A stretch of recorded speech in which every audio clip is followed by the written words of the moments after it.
First and foremost, let me commend you for the work you all have done in the last year and for the organization you have put in for this conference. I need not deal at length with the Rotary or with the Interact.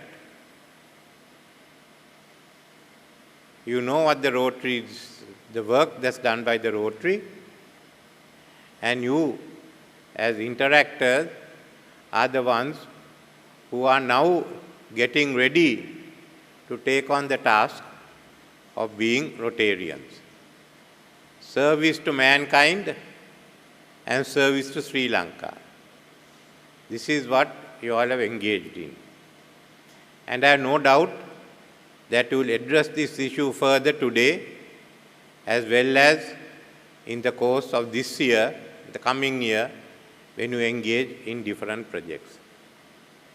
This is in a way a training to become a Rotarian, a training to do good to your fellow men.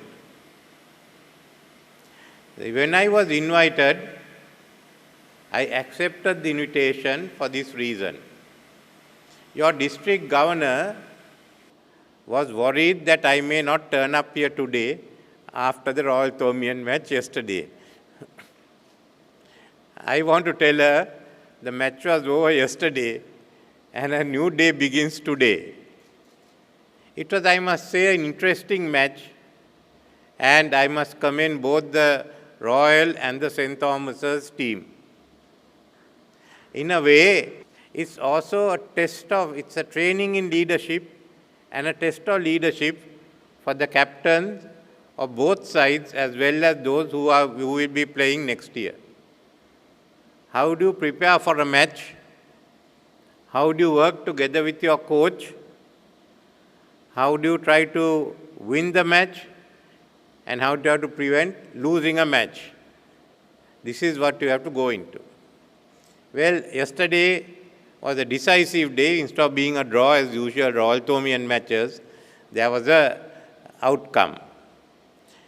As for the Thomaians, they have to study why they lost, why Royal won, what are the weaknesses in your strategies, and how can you win the DSN Naka Cup next year.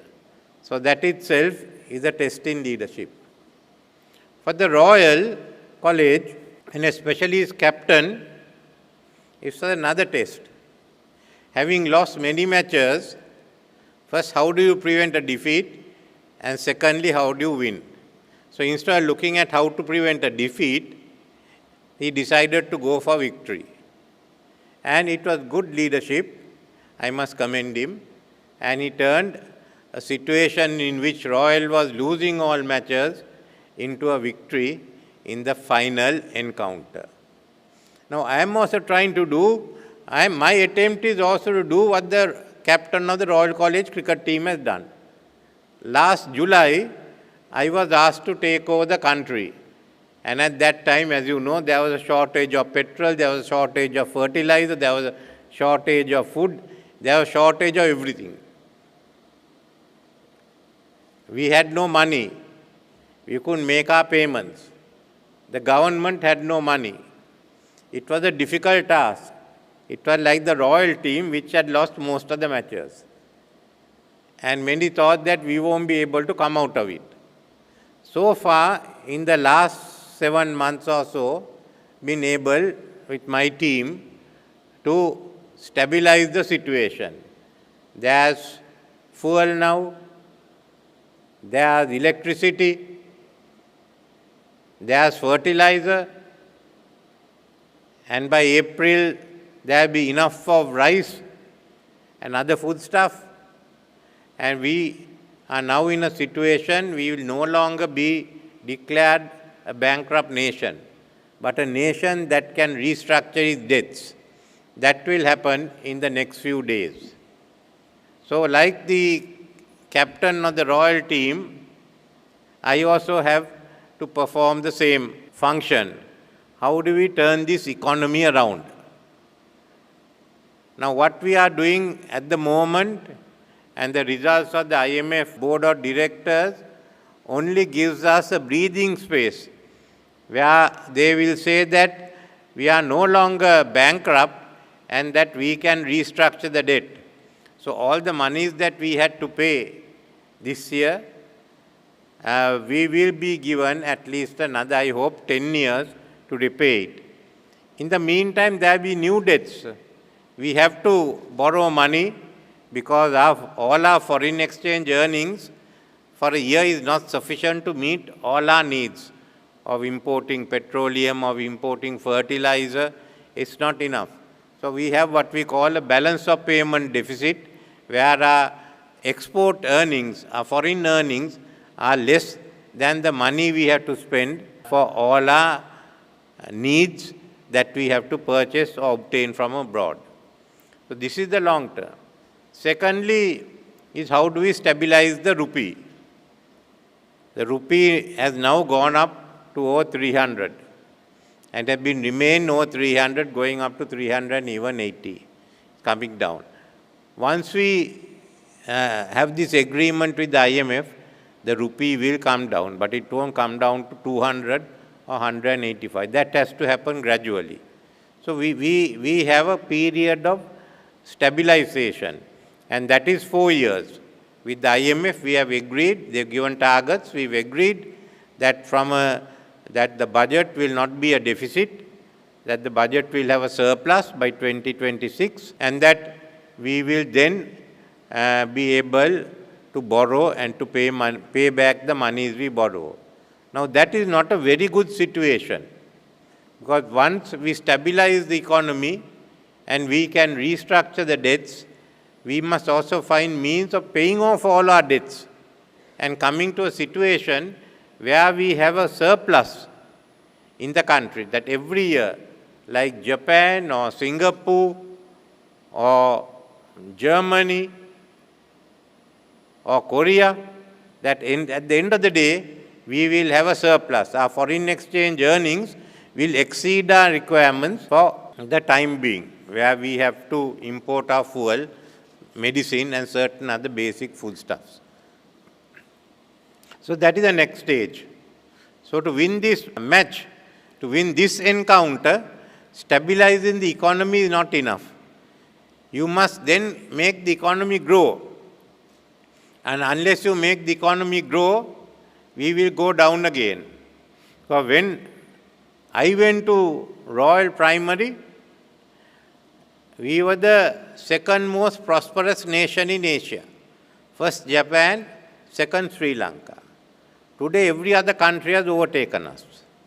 Now I want, as far as I am concerned, my aim now is also not only to lay the groundwork to restructure our debt, to stabilize our economy so that we can repay our debts in 10 years' time, but to build a new economy in which we will be prosperous and we will be able also to become a developed economy, giving a better future for those who will be living in the next 40, 50 years. Now for that I need a team. When I lay that down, I need a team for that match. That is going to be the big match. Are we going to make it? Are we going to develop this country? Or are we going to let it slide? For that game, who's my team? My team is going to be all of you all. What we will lay down now is a 25-year plan. A 25-year plan. So by 2049, we'll be a prosperous nation. We'll be as well off as people in Malaysia or the people in some of the European countries, that we will have no debt. And more than that, each of you will be having at least earning a few $1,000s a month or maybe more. Now I say each of you because if you take the next 25 years, all of you, the oldest here will be 45. You are not even 50. Some will be less. So it is your future that we have to talk of. Unless I stabilize the economy, we can't develop as a country to become a prosperous society.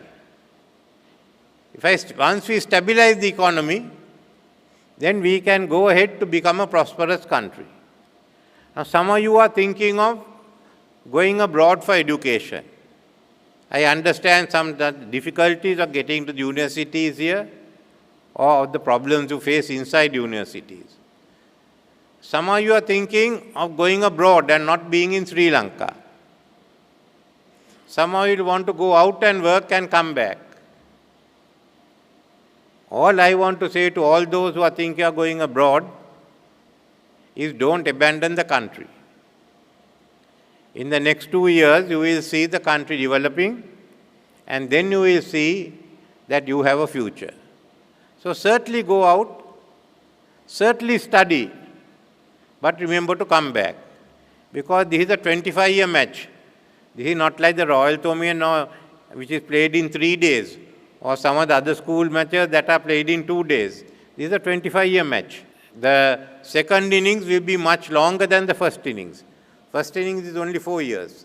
Second innings may be 21 years after that.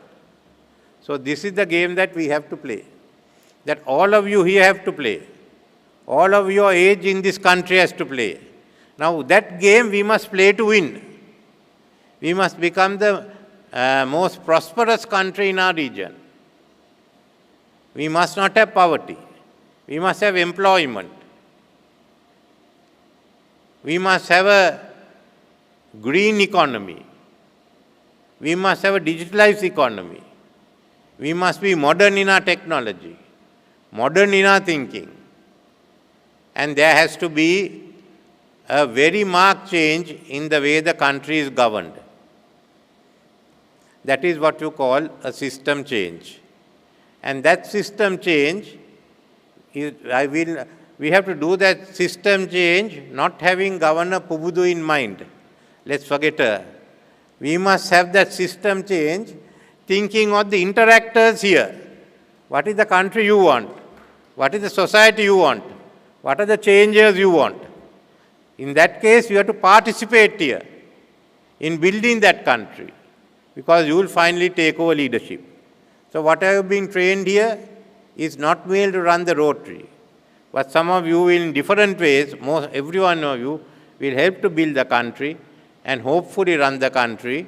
And some of you, I hope, will be able as Rotarians to come and make the speech that I have been making today.